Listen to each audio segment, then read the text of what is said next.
শ্রী শ্রী ঠাকুরের চরণে জানাই আমার কোটি কোটি প্রণাম। জয়গুরু সকলকে। আজকের বিষয় তপস্যা। নাম ধ্যানের ভেতর দিয়ে একটা তাপ ও উদ্দীপনার সৃষ্টি হয়, তাপের সৃষ্টি হয়, তাই একে তপস্যা বলে।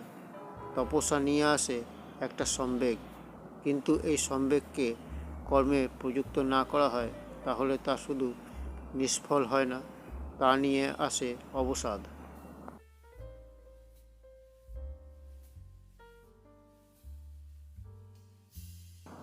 তাই নাম ধ্যানের সঙ্গে সঙ্গে ইষ্ঠানুপূরক তীব্র কর্ম চাই।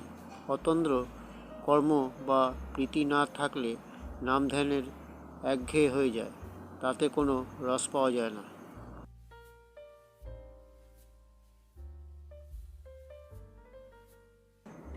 অগ্রগতিও রুদ্ধ হয়ে যায়।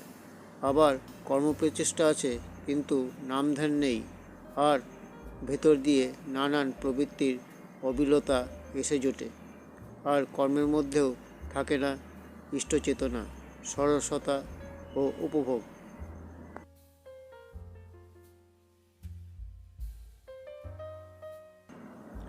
জয় গুরু।